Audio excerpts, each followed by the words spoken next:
अस्सलाम वालेकुम दोस्तों, इनसाइड बाय मौजूद फखर में खुश आमदीद। DGISI lieutenant general Nadeem Ahmed Anjum sahab ने इदारे को सियासत से पाक करने के अमल का ना सिर्फ आगाज़ कर दिया है बल्कि प्रोजेक्ट इमरान के तमाम किरदारों के खिलाफ बाज़ाब्ता तौर पर कार्रवाई का आगाज़ कर दिया गया है। और ये पाकिस्तान की तारीख के अंदर एक ऐसा वाक़या है जिसको किसी भी सूरत नज़रअंदाज नहीं किया जा सकता। बल्कि अगर मैं ये कहूँ कि ना सिर्फ कार्रवाई बल्कि लेटर ऑफ थैंक्स भी दिए जा रहे हैं,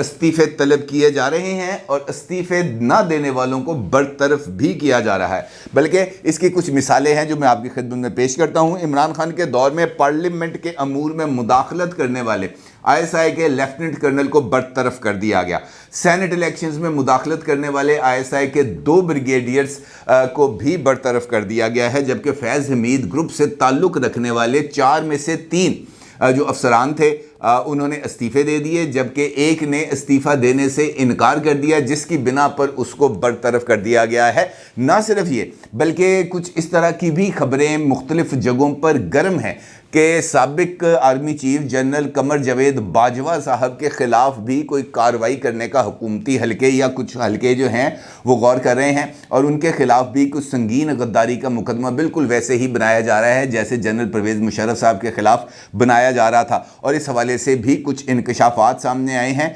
और ये इंकशाफात क्या हैं और ये इंकशाफात किसकी तरफ से सामने आए हैं मैं आपके साथ इसके ऊपर भी बात करूंगा। लेकिन ये जो कार्रवाई है ये कार्रवाई आपके साथ शेयर करना बहुत ही ज़्यादा ज़रूरी है। और इस हवाले से सिर्फ एक वाक़या है जो मैं आपकी खिदमत में पेश करना चाहता हूँ। 15 जनवरी की तारीख़,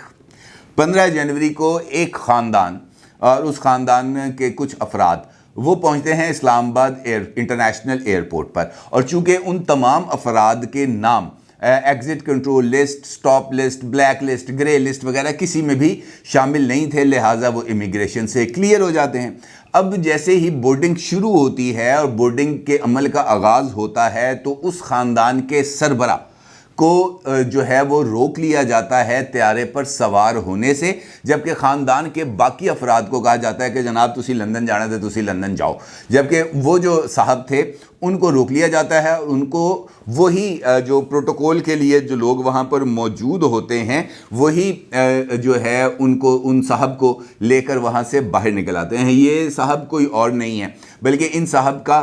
तज़किरा बहुत मरतबा आपने सुना होगा, बल्कि एजाज़ सैयद साहब की वो तारीख़ी जो वीडियो क्लिप है जो बहुत ज़्यादा वायरल रहा सोशल मीडिया पर, वो भी आपने देखा होगा कि एहतसाब अदालत के जज से मुलाकात के बाद एक लेफ्टिनेंट कर्नल जिनका नाम लियाकत है वो बाहर निकलते हुए नज़र आते हैं और जर्नलिस्ट उनका पीछा करते हैं, उनसे पूछते हैं कि जनाब आप कहाँ पे जा रहे थे, आप वापस क्यों नहीं आ रहे, आप इधर हमारी तरफ देख के बात क्यों नहीं कर रहे। और वो अफसर जो हैं वो अपनी जेब से डायरी निकाल के अपना मुंह ढांपते हुए नज़र आते हैं। तो इसका मतलब ये है कि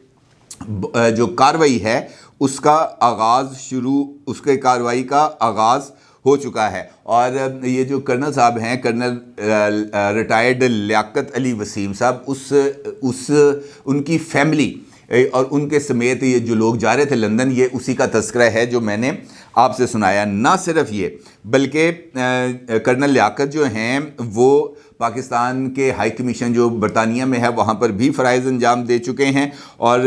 जनरल फैज़ हमीद साहब से जो है वो ताल्लुक़ भी रखते थे। ना सिर्फ कर्नल लियाकत बल्कि और भी बहुत सारे लोग जो प्रोजेक्ट इमरान का हिस्सा थे उनसे भी अब इंक्वायरियाँ की जा रही हैं। दी न्यूज़ के अंदर इस हवाले से एक रिपोर्ट शाया हुई है। उमर चीमा साहब जो मरूफ इन्वेस्टिगेटिव जर्नलिस्ट हैं उनकी तरफ से ये रिपोर्ट फ़ाइल की गई है और इसके अंदर उन्होंने इस बात की तस्दीक की है कि ये जो कहानी मैंने अभी आपको सुनाई है ये उन्होंने 3 मुख्तलिफ ज़राए से हासिल की है। और बहुत सारे अफसरान के उन्होंने इस जो है अपनी रिपोर्ट इसके अंदर ज़िक्र किया है और जिसके बारे में उनका ये बताया गया है कि प्रोजेक्ट इमरान और ख़ास तौर पर जनरल फैज़ हमीद साहब के दौर के अंदर वो तमाम लोग जो इन कार्रवाइयों का हिस्सा रहे हैं उनसे पूछगिछ की गई है और उनमें से जिन लोगों ने अपनी हदूद से तजावुज़ किया था उनके ख़िलाफ़ कार्रवाई की जा रही है। बहुत सारे लोगों को उनके ओहदों से हटा भी दिया गया है, बहुत सारे लोगों से इस्तीफ़े भी तलब किए गए हैं। और उसकी मिसाल उन्होंने दी है कि जैसे ही जनरल फैज़ हमीद साहब ने ISI का चार्ज छोड़ा تو ایجنسی کے ایک سویلین آفیسر جن کا نام رحمت اللہ خان ہے کو سعودی عرب میں تعینات کر دیا گیا تھا۔ 2 ماہ قبل ان کو ریاض سے واپس بلا کر پوچھ گچھ کی گئی اور بعد میں انہیں پاکستان کے ایک دور افتادہ علاقے میں تعینات کر دیا گیا۔ یہ وہی رحمت اللہ صاحب ہیں جن کے بارے میں یہ خبر بھی مشہور ہوئی تھی کہ انہوں نے ایک پیر کا بہروپ رچ کر جو ہے وہ بشرا بی بی جو عمران خان صاحب کی اہلیہ ہیں ان سے قربت بھی حاصل کی تھی، اور پھر جو مختلف چیزیں ہیں وہ ان کے ذریعے آگے چلتی رہیں۔ عمر چیمہ صاحب کا یہ ماننا ہے کہ اس الزام کے حوالے سے جب ان سے تحقیق کی گئی تو جعلی پیر بننے کے حوالے سے جو خبر ہے وہ کہتے ہیں کہ یہ درست نہیں ہے، بلکہ حقیقت یہ تھی کہ رحمت اللہ خان کو ان روحانی شخصیات پر نظر رکھنے کے لیے کہا گیا تھا جو بشرا بی بی کے ساتھ جڑے ہوئے تھے۔ اسی حوالے سے ایک اور افسر ہیں جن کا نام ہے lieutenant colonel retired Asif Mahmood sahab, یہ پی سی بی میں یعنی پاکستان کرکٹ بورڈ میں یہ تعینات تھے اور یہ بھی احتساب کی کارروائیوں میں شامل رہ چکے ہیں۔ پی سی بی سے پہلے یہ نیب میں انٹیلیجنس اور ویجیلنس آفیسر تھے۔ پی سی بی میں آصف صاحب جو ہیں وہ کئی ماہ تک director security and anti corruption تھے۔ 23 جنوری کو ان کو مستعفی ہونے کے لیے کہا گیا لیکن انہوں نے انکار کر دیا اور بعد میں ان کو پھر برطرف کر دیا گیا تھا۔ 3 دیگر ریٹائرڈ کرنلز ان کے ماتحت کام کر رہے تھے۔ جب ان سے کہا گیا کہ آپ ریزائن کریں تو انہوں نے فوری طور پر انہوں نے استعفیٰ دے دیا۔ اسی طریقے سے جو ہے 2 جو بریگیڈیئرز ہیں ان کے بارے میں بھی پتہ چلا ہے کہ ان کو بھی باہر کا رستہ دکھا دیا گیا ہے۔ ان میں سے ایک بریگیڈیئر صاحب جو ہیں وہ ریٹائرڈ ہیں اور وہ ایجنسی میں ڈی جی کے عہدے پر تعینات تھے۔ انہیں سینٹ انتخابات میں ہونے والی وہ جو آپ کو یاد ہے وہ جو 7 ووٹ اور وہ جو ہیں مصطفیٰ نواز کھوکر صاحب، مصدق ملک صاحب نے وہ کیمرے نکالے تھے، وہ اس طرح کی تمام کارروائیوں کے جو تھے وہ روح رواں تھے اور ان کو بھی جو ہے وہ فارغ کر دیا گیا ہے۔ اسی طریقے سے ایک اور افسر ایجنسی سے باہر تعینات تھے اور وہ بھی بہت زیادہ منظور نظر تھے فیض صاحب کے، اور ان کو بھی ہٹا دیا گیا ہے۔ اس بات کا مطلب یہ ہے کہ یہ سارا کچھ جو ہے یہ انپریسیڈنٹڈ ہے، کیونکہ ماضی میں اس طرح کے واقعات کی کوئی مثال نہیں ملتی۔ یہ جو کارروائیاں میں نے بھی آپ کی خدمت میں پیش کی ہیں، ان کارروائیوں کی تفصیل بتانے کا مقصد یہ تھا کہ یہ جو الزام اس وقت جو مختلف طریقوں سے خاص طور پر میجر ریٹائرڈ عادل راجہ کی طرف سے سامنے آتے ہیں کہ جناب فلاں نے فلاں کام کر دیا، فلاں نے اس وقت جناب چڑیا گھر میں فلاں بندے کو رکھا ہوا ہے، فلاں نے فلاں گھر کے اندر فلاں بندے کو رکھا ہوا ہے، فلاں بندہ یہ کارروائیاں کر رہا ہے، اس ساری کارروائیوں کا یا یہ سارے جھوٹ پھیلانے کا مقصد صرف اور صرف ادارے کو دباؤ میں لانا تھا۔ اگر ہم دیکھیں تو ڈی جی سی میجر جنرل فیصل نصیر صاحب کو جو دباؤ میں لانے کی کوشش تھی وہ اسی وجہ سے تھی۔ D G I S I lieutenant general Nadeem Ahmed Anjum sahib کو جس طریقے سے اس وقت ٹارگٹ کیا جا رہا ہے کہ جناب وہ فلاں جگہ پہ بیٹھتے ہیں، وہ دفتر ہی نہیں آتے، ان کا فلاں معاشقہ چل گیا ہے، وہ جو ہے آئی ایس آئی کے جو جہاز ہیں ان کو بغیر وجہ کے استعمال کریں، اس طرح کی بے شمار چیزیں ہیں جو یہی عادل راجہ نیکسس سامنے لے کے آتا ہے۔ اور جب یہ حقیقت صورتحال جو بھی میں نے آپ کے سامنے رکھی ہے، جب یہ سامنے آتی ہے تو پتہ چلتا ہے کہ ان کو اصل تکلیف کیا ہے۔ ان کو اصل تکلیف یہ ہے کہ ادارہ اپنے سیاسی رول سے باہر نکل کر اپنے اس رول کی طرف واپس جانا چاہتا ہے جو آئین نے اور قانون نے ان کے لیے بنایا ہے، اور اس دائرے سے اب ان کا باہر نکلنے کا کوئی ارادہ نہیں ہے۔ اسی حوالے سے سینئر جرنلسٹ ہیں عارف حمید بھٹی صاحب۔ عارف حمید بھٹی صاحب نے جی این این پر اپنے پروگرام کے اندر اس بات کا انکشاف کیا ہے کہ حکومتی حلقے جنرل باجوہ صاحب کے خلاف سنگین غداری کا مقدمہ یعنی آرٹیکل 6 کے تحت کارروائی کے لیے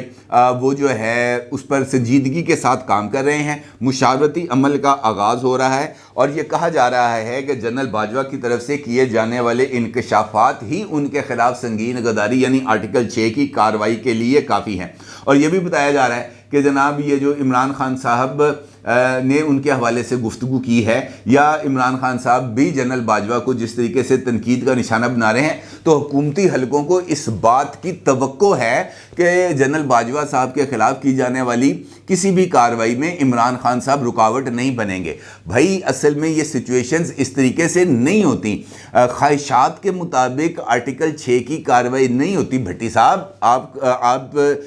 बड़े मोतबर आदमी हैं, हकीकत में ये संगीन गद्दारी की कार्रवाई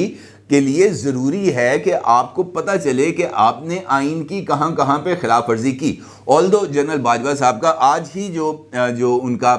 कॉलम छपा है उनके हवाले से, जावेद चौधरी साहब ने छापा है एक्सप्रेस में, उसके अंदर उन्होंने बहुत सारी चीज़ों का हवाला दिया। मिसाल देता हूँ आपको, शौकत तरीन के हवाले से नैब केस ख़त्म कराने के लिए उस कॉलम के अंदर इंकशाफ किया गया कि जनरल फैज़ हमीद साहब को कहा गया। तो इसका मतलब यह है कि अगर ये कार्रवाई की जाएगी तो सिर्फ जनरल बाजवा के ख़िलाफ़ नहीं की जाएगी, इमरान खान साहब के ख़िलाफ़ भी की जाएगी, क्योंकि इमरान खान साहब भी उसी प्रोजेक्ट इमरान के सबसे बड़े बेनिफिशरी थे। जनरल बाजवा ने जहाँ जहाँ पर अपने दायरे से तजावुज़ किया है, वहाँ वहाँ पर उस दायरे से तजावुज़ करने का फ़ायदा सिर्फ़ और सिर्फ इमरान खान को हासिल हुआ है। लिहाजा आर्टिकल 6 का अगर आप मुतालिया करें तो वहाँ पर यह बात बड़ी वाज़ेह तौर पर लिखी है कि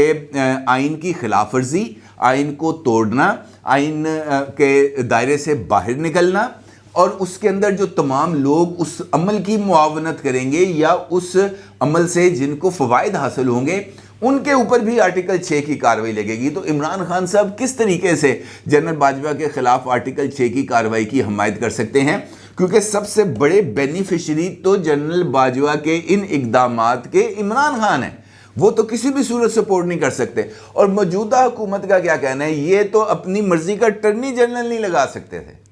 ना लगा सके, ऐलान कर दिया गया, नोटिफिकेशन जारी कर दिया गया, लेकिन अपना मर्जी का अटॉर्नी जनरल वो सुप्रीम कोर्ट में खड़ा नहीं कर सके। फिर उनको फैसला वापस लेना पड़ा, और